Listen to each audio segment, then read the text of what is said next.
नमस्कार, प्रखर राजपूत को देख रहे हैं आप। और आज तारीख 31 जनवरी साल 2026 और इजराइल, फिलिस्तीन, लेबनान, पाकिस्तान, भारत समेत पूरी दुनिया की खबरों के साथ एक बार फिर से आपके सामने हाजिर हुआ। दोस्तों, इस वीडियो में हम आपको बताएंगे कि अमेरिका एक तो हमला करने के लिए तैयारी कर रहा, लेकिन जिस हिसाब से ईरान की तैयारी, उसके बाद अमेरिका पहली बार बैकफुट पे आके बातचीत का रास्ता अपनाने के बारे में विचार कर रहा। और साथ इस वीडियो में आपको यह भी बताएंगे कि जिस हिसाब से सऊदी अरब की गद्दारी और दोगलापंती के बारे में मैंने आपको बताया था, आज उस चीज का जीता जागता नमूना मिल गया है। और साथ ही बहुत ज्यादा चांसेस है कि न केवल सऊदी अरब अपनी जमीन का इस्तेमाल करने देगा, बल्कि वो अमेरिका के साथ मिलकर हमला भी कर सकता है। और ये बहुत बड़ी अपडेट है, इसके बारे में हम आपको डिटेल बताएंगे। और साथ ही इजराइल ने आज लेबनान पे हमला किया, और इस हमले की क्या वजह है और कितनी इंटेंसिटी है, इसके बारे में जब आप जानेंगे तो जानने के बाद आपके पैरों तले जमीन खिसक जाएगी। और साथ इस वीडियो में आपको यह भी बताएंगे कि इजराइल ने अमेरिका के साथ हथियारों की एक बहुत बड़ी डील की है, और इस डील से आसपास के जो देश हैं उनको कितना नुकसान होगा, क्या कुछ होगा, उसके बारे में भी आपको बताएंगे। यानी यकीन मानिए, आज की जो खबर है बहुत ज़्यादा अहम है, बहुत ज़्यादा इंपॉर्टेंट है। इस वजह से वीडियो को लास्ट तक जरूर देखिएगा। चैनल पे नए हैं तो वीडियो को लाइक करके, चैनल को सब्सक्राइब करके अपना प्यार जरूर दे दीजिएगा। और साथ ही आप ईरान और अमेरिका की इस जंग में किसके साथ खड़े हैं, अमेरिका के साथ खड़े या फिर ईरान के साथ खड़े, कमेंट करके बताइएगा। तब तक एक एक करके दोस्तों मैं आपको खबरें बताता हूं। और सबसे पहली खबर यह है कि अब डोनाल्ड ट्रंप वो साजिश रच रहा है जिस साजिश के बारे में आपको ज्यादातर लोग बता नहीं पाएंगे। आपको सऊदी अरब का बयान सुनाता हूं। सऊदी अरब के क्राउन प्रिंस मोहम्मद बिन सलमान ने कहा कि हम अपने एयर स्पेस का इस्तेमाल नहीं करने देंगे, और साथ ही हम अमेरिका को समझाएंगे कि अमेरिका ईरान पे हमला ना करे। अब ये बात जब क्राउन प्रिंस ने बोली तो तमाम लोग आपको ये खबरें बताने लगे कि देखो, जो मुस्लिम उम्मा है धीरे धीरे करके एक हो रहा। तमाम देशों ने अपने एयर स्पेस का इस्तेमाल करने से जब मना किया तो तमाम जो ज़्यादा डीप खबरों को नहीं जानते वो खुश हो गए कि अब अमेरिका मिडिल ईस्ट में अलग थलग पड़ता चला जा रहा। लेकिन अब आपको अंदर की खबर बता रहा हूं। इस समय खालिद बिन सलमान, जो कि सऊदी अरब के डिफेंस मिनिस्टर है, यानी रक्षा मंत्री हैं, वो वाशिंगटन गए हैं। वाशिंगटन जाने के बाद उन्होंने सबसे पहले अमेरिका के साथ एक डिफेंस डील साइन की है। और ये डिफेंस डील छोटी मोटी नहीं है, लगभग 9 अरब डॉलर यानी 30,000 करोड़ रुपए के करीब की ये डील हुई है। और इस डील में 700 से ज्यादा पेट्रियोटिक मिसाइल सऊदी अरब को मिलेगा। और इसके पीछे खालिद बिन सलमान ने बताया कि चूंकि हमारे यहाँ रीजनल अनस्टेबिलिटी है, यानी हमारे आसपास के देशों में तनाव है, इस वजह से अपनी सुरक्षा के लिए हम इस मिसाइल को ले रहे हैं। अब आपके दिमाग में आएगा कि भाई साहब, अगर कोई देश मिसाइल ले रहा तो अच्छी बात है, सबको अपनी रक्षा करने का हक है। लेकिन इस मिसाइल लेने के चक्कर में खालिद बिन सलमान ने जो बयान दिया है, यह बयान आपको आज बहुत कुछ समझा देगा। दरअसल खालिद बिन सलमान ने कहा कि अगर अमेरिका ईरान पे हमला नहीं करता है तो ईरान की ताकत बढ़ती चली जाएगी। मतलब एक तरह से हमला करने के लिए उकसाया है, और ना हमला करने पे वार्निंग दी है कि अगर आज आप हमला नहीं करते हैं तो आने वाले टाइम में जो ईरान है और मजबूत हो जाएगा। ईरान न्यूक्लियर वेपन भी बना लेगा, और ऐसे हाल में अमेरिका फिर चाह कर भी ईरान का कुछ बिगाड़ नहीं सकता, हम भी कोई साथ सपोर्ट नहीं दे सकते। इस वजह से आज मौका है, अमेरिका हमला कर दे। चूंकि अभी ईरान थोड़ा सा कमजोर है, लेकिन आने वाले टाइम में ईरान और मजबूत हो जाएगा। यानी साफ तौर पे उकसाने का काम और हमला करने के लिए न्योता देने का काम इस समय खालिद बिन सलमान, जो कि सऊदी अरब के डिफेंस मिनिस्टर हैं, उन्होंने वाशिंगटन डीसी में जाके बोला है।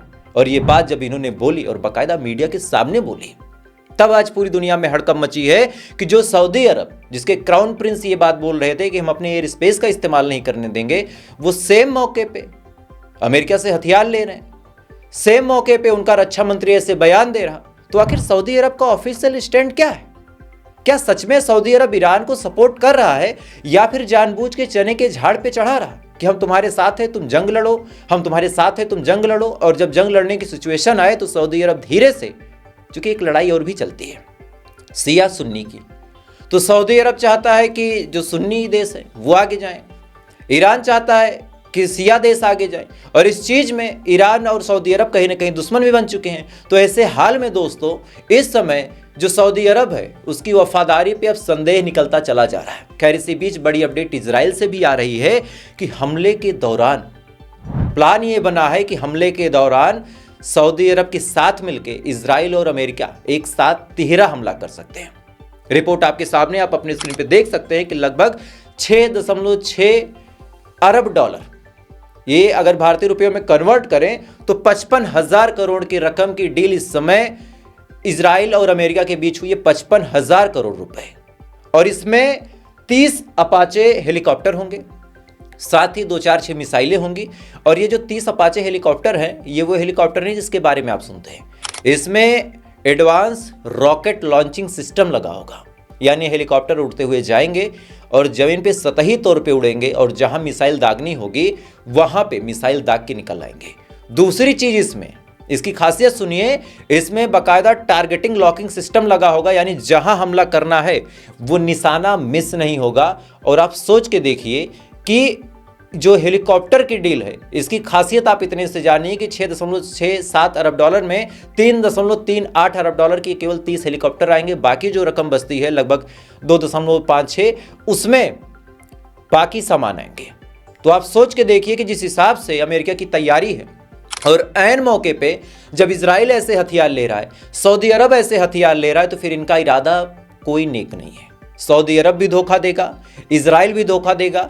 और ये तमाम लोग जो बातें बोल रहे हैं कि हम हमला नहीं होने देंगे, हम एयर स्पेस का इस्तेमाल नहीं करने देंगे, ये सब महज सगुफा है। इस बात को आप याद रखिएगा, जब हमला होगा तब आप मेरी बात को याद करेंगे कि हाँ, प्रखर राजपूत ने कुछ कहा था। खैर, इसी बीच डोनाल्ड ट्रंप ने एक बड़ा बयान दिया है। डोनाल्ड ट्रंप ने अपने बयान में साफ तौर पे कहा कि बातचीत का रास्ता खुला है, हम बातचीत कर रहे हैं, बातचीत करने को तैयार है। और साथ ही आज जॉर्ज बुश, जो एक एयरक्राफ्ट कैरियर है, उसको यूरोप से रवाना कर दिया गया है। अभी उसकी लोकेशन कहाँ एग्जैक्टली किसी को नहीं पता, लेकिन हाँ, उसको भी भेजा जा रहा है। और साथ ही डोनाल्ड ट्रंप का बार बार ये कहना है कि भाई साहब, बातचीत हमसे कर लो।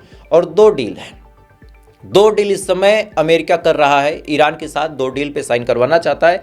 पहली डील ये है कि जो न्यूक्लियर वेपन बनाने की तैयारी ईरान कर रहा है वो अमेरिका के साथ करे, या फिर प्लान तो ये है कि ईरान न्यूक्लियर वेपन ना बनाए, लेकिन अगर इनकेस वो बनाना चाहता है तो अमेरिका के साथ मिलकर बनाए, किसी और के साथ नहीं। दूसरी डील, जिसको जानबूझ की सिंपैथी गेन करने के लिए लिया गया है, उस दूसरी डील में साफ तौर पे दोस्तों कहा गया है कि जो लोग ईरान के अंदर मारे जा रहे हैं, जो प्रदर्शनकारी है, जिनके ऊपर सख्ती के साथ कार्रवाई हो रही, उनके ऊपर ऐसी कार्रवाई ना हो, उस कार्रवाई को रोका जाए, ऐसा डोनाल्ड ट्रंप का कहना है।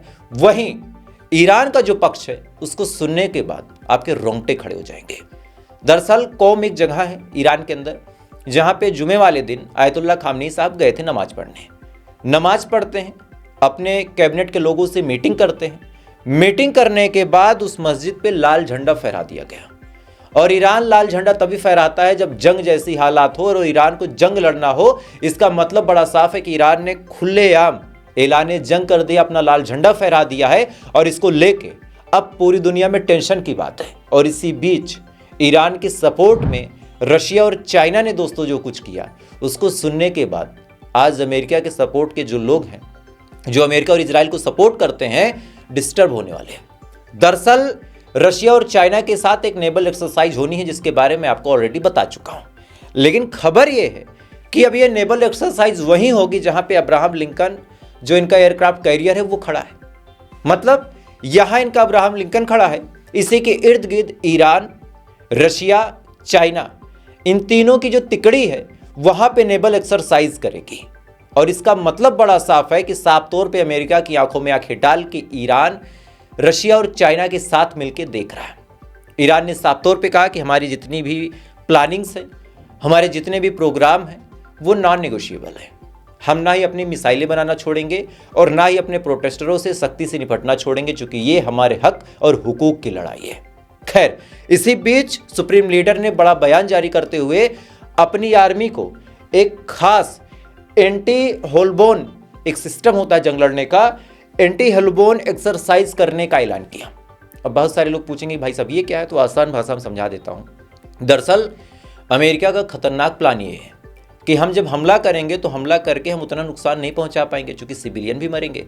तो ऐसे हाल में पूरी दुनिया और ह्यूमन राइट का हमारे ऊपर प्रेशर बन जाएगा।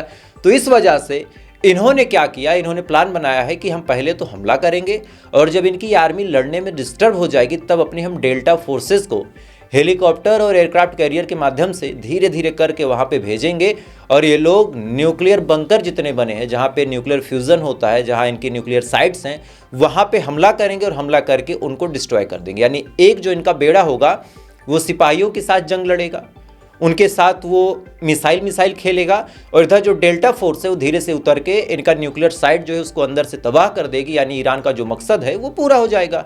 अब इसी को लेके सुप्रीम लीडर ने कहा कि हमारे पास इंटेल है कि डेल्टा फोर्सेस ऐसा कुछ सीक्रेट ऑपरेशन अंजाम दे सकती हैं, दैट्स वाई आप लोग इसकी भी तैयारी करो कि अगर डेल्टा फोर्सेस इस तरीके से हमला करती हैं तो आपको इस तरीके से जवाब देना है। खैर, इसी बीच बड़ी अपडेट निकल के सामने आई कल शाम को कि अब तक 2000 से ज़्यादा मिसाइलें ईरान ने बॉर्डर पे तान रखी थी, लेकिन कल 1000 और मिसाइल उसमें ऐड की जाती है और टोटल 3000 जो मिसाइलें हैं वो ईरान के बॉर्डर पे तैनात हैं।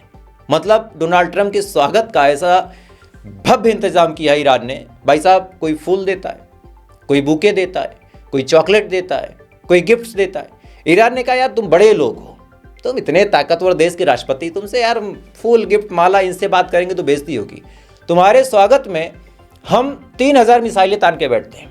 जैसे पुतिन साहब जब गए थे मिलने के लिए तब B-2 बॉम्बर ऊपर से उड़ाया था, सेम लेवल पे 3000 मिसाइलें उन्होंने तैनात कर दी कि देखते हैं कितना दबाव तुम झेल पाते हो। और इसी बीच अब अपडेट आई है कि B-2 बॉम्बर की भी कुछ खेप इस समय मिडिल ईस्ट पहुंच चुकी हैं, यानी बॉम्बिंग करने की भी तैयारी अमेरिका कर रहा है। लेकिन बस वही कि आधा इस तरफ, इधर चाइना और रशिया ने भर भर के हथियार भी देना शुरू कर दिया है, तो यहां से मन में एक डाउट भी आ रहा। दैट्स वाई इस समय जो डोनाल्ड ट्रंप है बड़ा कंफ्यूज है कि भाई साहब करना क्या है।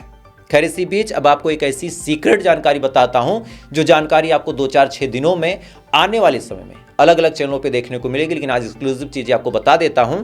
दरअसल एक मामला हुआ था एस्पिन फाइल करके। इस फाइल में एक आदमी था जो एक आइलैंड खरीदता, यानी एक द्वीप, और वहां पे बड़े बड़े लोगों को लड़कियां सप्लाई करता था। अब बड़े बड़े लोग कौन? Donald Trump, Bill Gates. अब इसमें एलोन मस्क का भी नाम निकल के सामने आया कि एलोन मस्क उसमें जाने वाले थे। लेकिन सबसे बड़ी बात दोस्तों ये है, इस एस्पिन फाइल में जो खुलासा हुआ है कि बकायदा डोनाल्ड ट्रंप के नाबालिग बच्चियों के साथ संबंध थे, ये बात आप जानते हैं, और उसकी कुछ वीडियोस और सीक्रेट रिकॉर्डिंग इस समय इजराइल के पास है। दैट्स वाई इजराइल बकायदा डोनाल्ड ट्रंप को ब्लैकमेल करता है और न चाहते हुए भी डोनाल्ड ट्रंप को हर वो बात माननी पड़ती है जो बेंजामिन नेतन्याहू को चाहिए होता है। यानी साफ तौर पे इस लीक फाइल में कहा गया है कि भाई साहब जो डोनाल्ड ट्रंप है वो इजराइल के बस में है, चाहकर भी कुछ नहीं कर सकता। और इसी बीच बड़ी अपडेट ये निकल के सामने आई है कि इस पूरे मामले में जो बिल गेट्स हैं वहां पे जाते हैं, जाने के बाद रशियन लड़कियों से संबंध बनाते हैं और इसकी वजह से इनको गुप्त रोग हो गया था। मतलब इनको गुप्त रोग हो गया था, ये उस फाइल में निकल के सामने आया है। टोटल 3.5 मिलियन पन्नों की ये फाइल है जो इस समय सार्वजनिक की जा रही है और ऐसे ऐसे खुलासे हो रहे हैं कि इसमें हमारे देश के भी एक मशहूर डायरेक्टर का नाम है।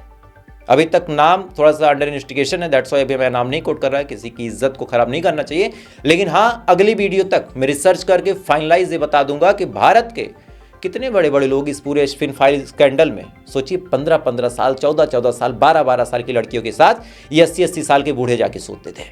ये इनकी हकीकत है दोस्तों। खैर, इसी बीच दोस्तों बड़ी अपडेट निकल के सामने आ रही है लेबनान के हवाले से कि लेबनान के ऊपर इंटेंस लेवल पे बम्बार्डमेंट की है इस समय इजराइल ने। वीडियो पहले देखें, फिर इसके बारे में आपको डिटेल में बताएंगे। वीडियो देखें आप।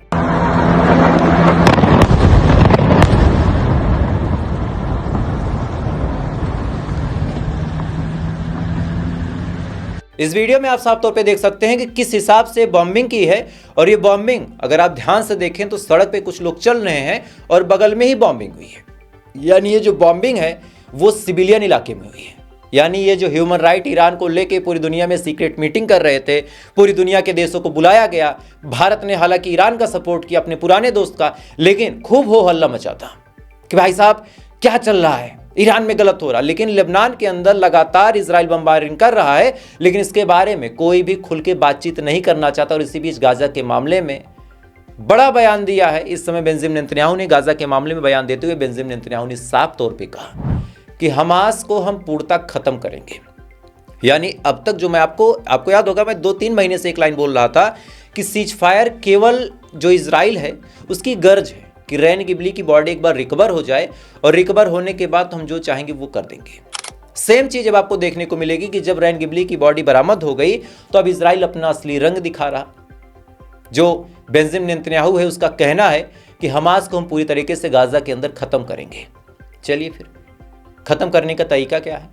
तरीका बड़ा सिंपल सा है कि गाजा के ऊपर हमला करेंगे, गाज़ा के लोगों को मारेंगे, एक हमास के लड़ाके की आड़ में 10-15 फिलिस्तीनियों को मारेंगे, और ऐसा ये तब तक करते रहेंगे जब तक इनकी समझ से, मतलब जब तक ये खुद न मान लें कि हमास अब ख़त्म हो गया।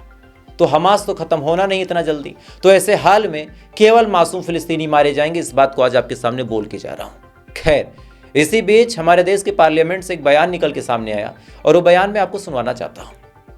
जो हमारी वित्त मंत्री हैं महोदया ने कहा कि भाई साहब ऐसा है, मुझे मनमोहन सिंह नहीं बनना है, मैं बनना ही नहीं चाहती। मैडम आप बन भी नहीं पाओगी। बहरहाल क्या कुछ कहा, थोड़ा सा सुने आप। Who says, I'm not bothered, I'm not worried, but it is worth mentioning for this House's consideration. He says, I do not expect finance minister to be like Dr. Manmohan Singh. Certainly, I also don't want to be like Dr. Manmohan Singh. She is not a PhD from Oxford. Not even like Chidambaram, who has got a management degree from Harvard. She's from our own JNU. But the problem is she's bereft of new ideas. इस video में आप साफ तौर पे सुन सकते हैं कि ये मोहतरमा कह रही हैं कि मैं मनमोहन सिंह नहीं बन पाऊंगी। थोड़ा सा आपके सुलभ संज्ञान के लिए बता देता हूँ मनमोहन सिंह थे क्या। मनमोहन सिंह का अर्थशास्त्र ऐसा था कि जब भारत में कांग्रेस की सरकार आई थी तो लेवल इतना नीचे था कि खाने को भी पैसे नहीं थे, और जब मनमोहन सिंह प्रधानमंत्री थे तो उन्होंने कुछ नहीं किया, लेकिन देश की इकोनॉमी को इतना ऊपर पहुंचा दिया कि सबके जेब में पैसा हो गया था। आंकड़ों पे नहीं जाऊंगा, आंकड़े फर्जी हो सकते हैं, लेकिन ये बात सब मानते। और इसी भी सुनिए, नोटबंदी के टाइम उन्होंने साफ तौर पे बताया था कि नोटबंदी का इतना फायदा होगा, इतना नुकसान होगा। मोदी ने नहीं सुना। उसके बाद अब आप जान लीजिए कि जितनी चीजें कैलकुलेटेड उन्होंने बताई थी, सेम चीज आज तक हो रही, कोई भी मनमोहन सिंह की बात को नहीं काट पाया। ये थी मनमोहन सिंह की ताकत। और ये कहती है मुझे मनमोहन सिंह नहीं बनना। मैडम नहीं बन पाओगी। क्यों कोशिश कर रही हो? नहीं बन पाओगी। आपके बस का नहीं मनमोहन सिंह बनना, क्योंकि मनमोहन सिंह एक अलग ही शख्सियत थे। आज इस दुनिया में नहीं है तो आप उनका चाहे जितना मजाक उड़ा लें, लेकिन एक शख्सियत थे।